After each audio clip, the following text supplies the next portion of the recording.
Hi, good morning. Happy New Year, everyone. It's James here from Motor Race Ratings, and this is the first, which will be a daily series. Obviously, if there are selections to be had, where I'll start recording my tips via YouTube and sharing that link out to all the Horse Race Rating members. But obviously, it's there then for the public as well. Unfortunately, some of the cards have obviously been called off today. So Exeter's been called off this morning. Cheltenham was called off earlier in the week. So we've got slightly depleted cards to have looked through. I didn't really get much of a chance to do it yesterday for obvious reasons, with it being New Year's Eve. But do like a couple today. It's slightly biggest prices as well. A couple of them I'm a bit surprised at the prices. So first off, we'll go to Musselburgh in the 120. I think it's obviously a very competitive race. There's a big range in terms of the weights being carried from clearance off a mark of 116, carrying just over 10 stone 2, and then all the way up to Navajo Pass, who probably has a bit of a class angle in the race, carrying 168 pounds. So there's a big disparity in this. But the horse that I've gone in for here is I'm to Blame. The horse is very, very consistent. Comes out quite well on the ratings. Keith Dalglish, though, is the one thing. It probably hasn't been in the best of form, and neither is Craig Nicholls. So that would be the one negative. I've priced the horse up at 9s, but on the exchange, he's actually the outsider of the field at around 16, 17s. Has been off the track for a while, so there's obviously going to be that race fitness edge, which is probably going to be missing as well. But I just think the horse is slightly overpriced, based on what I forecasted in the odds. So I think he's definitely worthwhile a selection. Look, he won at Musselburgh the last time he raced there, back in January 2020. Ran a fairly decent race. That was in a class 4, similar conditions to what is there today. That was a beginner's chase, though. Next time out, he ran in a flat race at Newcastle, in one of those kind of all-weather bumper races. He ran a respectable 3rd, but that was back in February this year. If you go back through some of his form, he's very, very consistent. He hasn't finished outside the first 2 from a chasing or hurdling perspective, and I said he came 3rd in that bumper. So I just think he's a very consistent runner. If he is fit, he's going to appreciate the ground. He's obviously well at the track. He would have a big chance today. So that would be a win and place, kind of small stakes selection in the 120. In the very next race at Musselburgh, the 155, I like Miranda in that for Paul Nicholls and Angus Gelada. They've already teamed up in the last kind of 7 days with a winner as well. So again, showing some fairly decent form. He's going to appreciate the trip, appreciate the ground.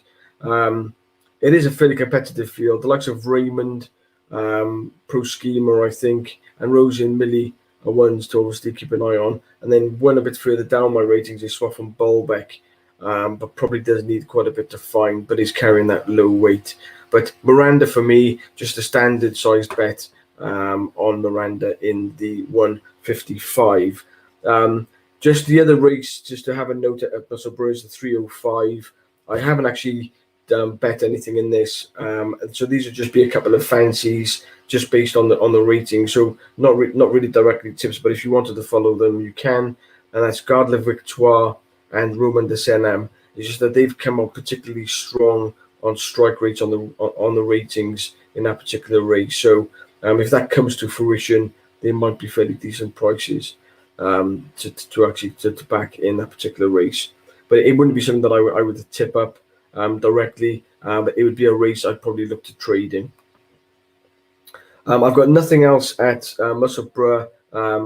I've got nothing at Tremor today either. I think I was looking potentially at the Without Market and the Album Photo race. That's the 237. And if I was to side on that, I probably would side with Brahma Bull. But I would want evens. I think Brahma Bull's around about 1.8 in the Without Market at the moment. So I'm going to pass over Tremor in its entirety today. My only other bet today is at Southall in the 330, and that's Straight Ash for Rebecca Menzies with Graham Lee on board. Look, it's a really poor race in terms of quality. Mr. Carbonator is the one that probably does have the kind of best form coming into the race. But Straight Ash did win last time out. It's only gone up £4 for that win, but that win was at Southall over this distance as well. So is carrying that course and distance form.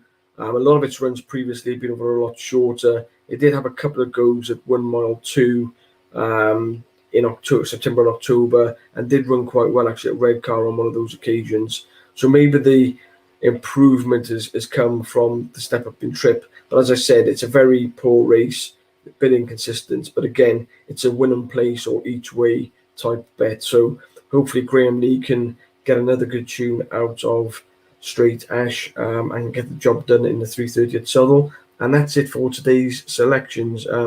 Back tomorrow, hopefully, obviously looking at the cards, hopefully Sandown stays on. I don't think there's any reason why it should be cancelled.